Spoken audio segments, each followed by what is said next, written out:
Hello sa inyo lahat at magandang araw sa inyo, tanghaling tapat. Pero ito yung pinaka the best kong spot ng aking mga isda. Kasi kapag masyadong maliwanag, hindi ko masyado makita sila. So ito medyo magle-less ng konti ang kanilang sunlight at makikita natin yung mga iba nating isda. Tama nag-clear na ako dito ng front natin kasi kaninang umaga is kaka water change lang natin, so nakikita natin sila, mga molis natin, oh. Ayan po.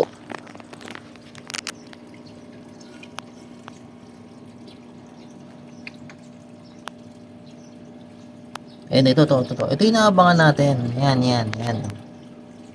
Ito yung inaabangan natin. Ayan, oh, belly na siya, oh. Belly na ang kiri natin. Ito din yung black. Yung black, oh. Belly na rin yung black.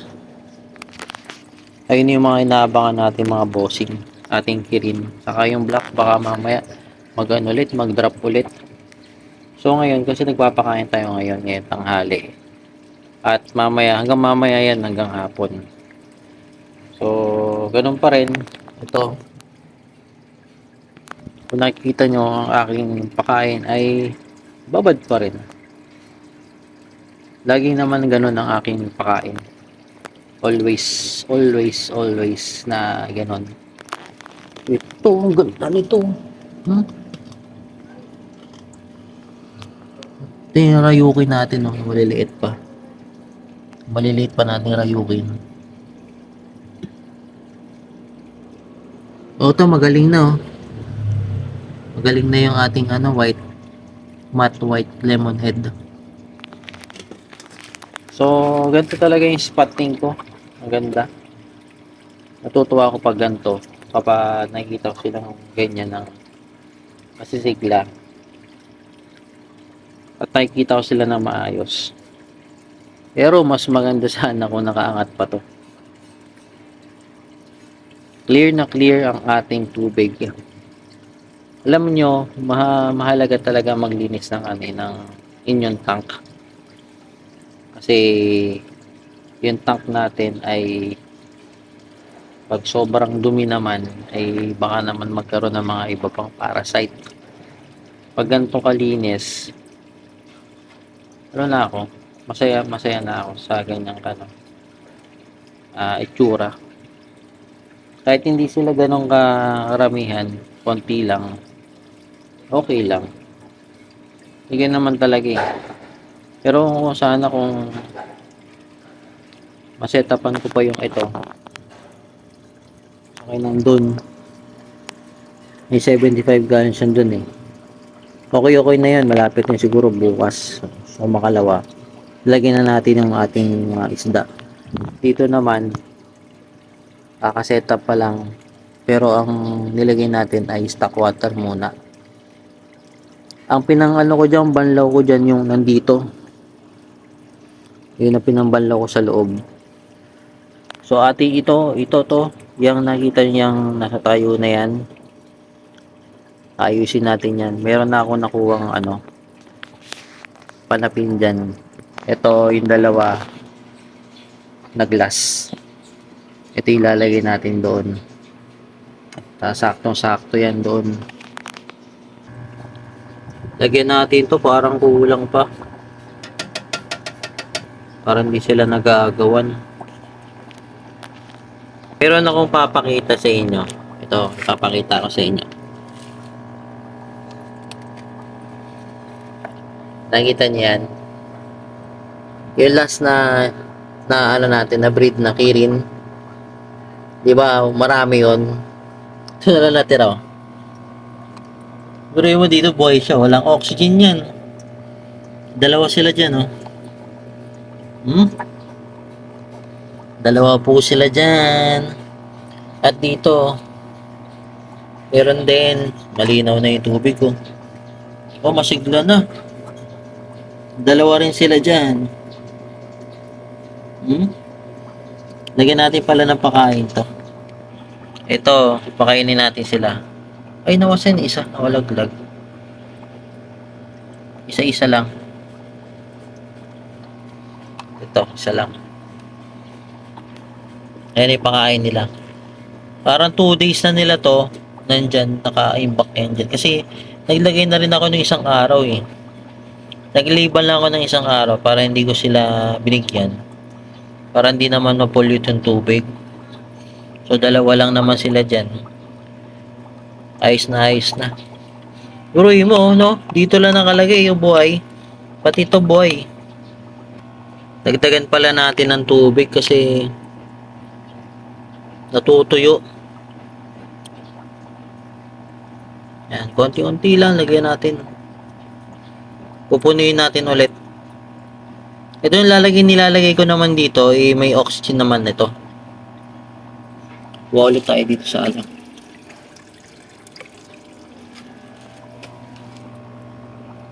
Ito naman sa kabila. Ito sa kabila, malabo to nakaraan eh. Ito, luminaw na lang. Ayan.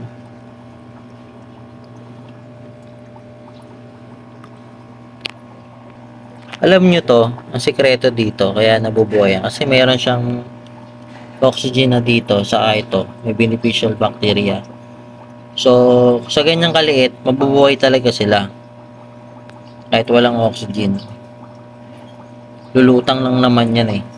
Saka hindi sila crowded. No? At nakita ko nung nakaraan kasi to, mayroon tong mga larva. Mosquito larva. So, yun. Ayan. Siguro nakasurvive sila. So, balik na natin ulit sa kanyang lalagyan. Balik na natin ulit. Pati to. Galing eh, no? Nabuhay. Ang galing na buhay. Dalawa lang natira dun sa ating breed. Alam nyo ba kung bakit maganda ang kulay nito? Hindi dahil sa genes lang nila. Meron kasi tayong sinusunod na pakain dito. Ito kasi yung konting tips lang. Kapag kayo ay magpapakain, wag lang kayo mag-stick sa isang pagkain. Gumamit rin kayo ng iba-ibang pagkain para naman magkaroon ng bitamina ang ating mga alaga. Tulad ng sa akin, for example, ako'y gumagamit ng pellet sa kanila. Tapos, gumagamit din tayo ng steam egg. Ang steam egg natin ay malaki din ang tinutulong nyo sa protein para ma-build up at lumaki ang ating mga isda. Sa pellet naman natin ay mayroon naman silang nakaano doon, content doon na at least 15% sa astaxanthin. Astaxanthin naman ay yun yung nagpapaano sa kanila, build up ng color. Lahat ng pellet ay merong astaxanthin, pero ang aking pellet ay hindi naman sobrang full na na content doon na malaki yung binibigay. So, dinadagdagan natin yon ng iba pang vitamina, liquid na vitamins, inahalo natin doon para naman yung ating isda hindi lang malusog, hindi lang masigla. Ano? Naglalagay rin tayo doon ng na vitamins sa lahat ng binibigay nating pellet. Kaya kung makikita natin, kung makikita nyo, maliit pa lang sila. Maliit pa lang sila. May mga kulay na sila. Kahit mga bata pa. Kahit nandun sa loob, kung mapapansin nyo, wala pang 2 buwan yun sa loob. May kulay na talaga sila. Pero, added doon, kung gusto nyo pang mag-enhance yung color, mag-customize kayo dun sa background nila para maging dark, para malabas nila yung potential. Nakakatulong din yun. At saka Nakaka-add din ng sa color yung spirulina. Ang spirulina naman po ay yun po yung lumot. Kung makikita natin, ako ay nagpapakapal ng lumot tulad nito. Kita niyo yan? Yan. Dito tayo. Yan. May half dyan na makapal ng lumot. Dito clear sa taas. Saka to. Itim-itim na yan. Yan po ang spirulina. Ang spirulina ko ay good condition yan. Hindi pa siya ganong katandaan. Kaya good na good po yan sa ating mga alaga. Meron kasing spirulina na na nabubugaran na ng mga parasite. So, minsan medyo delikado rin yun kasi nga kapag nakain din ng mga goldfish yun at mabuo dun sa kanyang inside ng kanyang body, nagkakaroon ng infection or nabubuhay dun ng parasite na yun na pwedeng ikasama ng ating mga isda. Pwede rin kayong gumamit ng mga alternative na astaxanthin at spirulina. Ang astaxanthin, meron na bibili nun ng mga liquid, nakakabili nun. Yun po yung pampapula ha. Ang astaxanthin, baka malito kayo. Ang astaxanthin, pampapula ng ating mga isda para lumabas yung color nila na ganyang kulay. Yan. Yan. Ang astaxanthin. Ang spirulina naman po, yun naman po yun, nagpapaitim.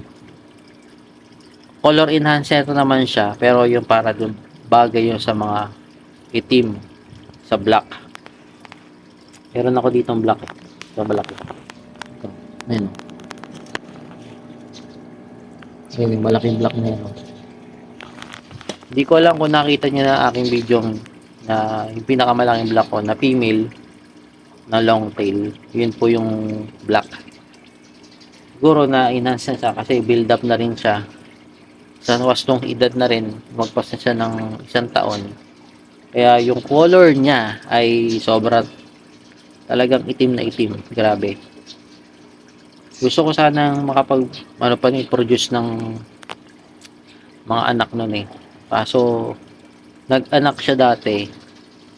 Parang puti-puti. So, hindi na sinundan. Hindi na nasundan.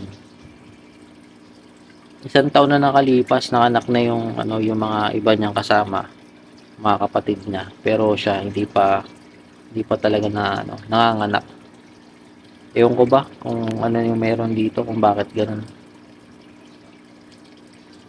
Ang nahabol ko na lang dito yung mga SBST na bronze na magbablock na rin yan. Nagwastong edad na yan. Ang bilis ng ng pag-color niya.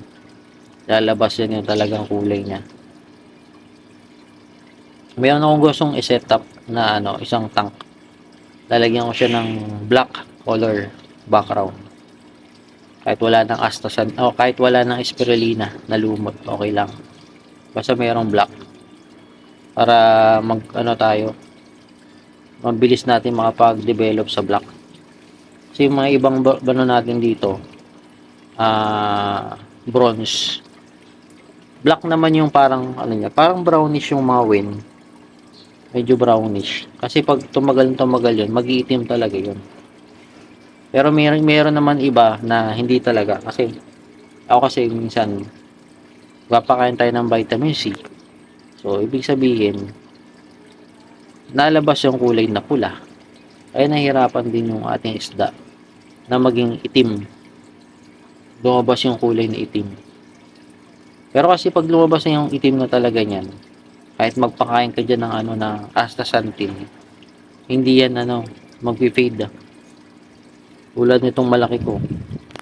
Kita ko sa inyo malaki. Saan ba siya? Hindi ko makita. Ayun na, ito. Yung itim na yan. Hindi yan mag-fade kahit anong kulay yung pampapula ilagay mo, hindi mag-fade yan. Itim na talaga siya. So, yun lang ang update natin at saka konting tips sa ating pampakulay sa ating mga isda. At sana may natutunan kayo sa araw na ito. Good day and God bless. Peace out.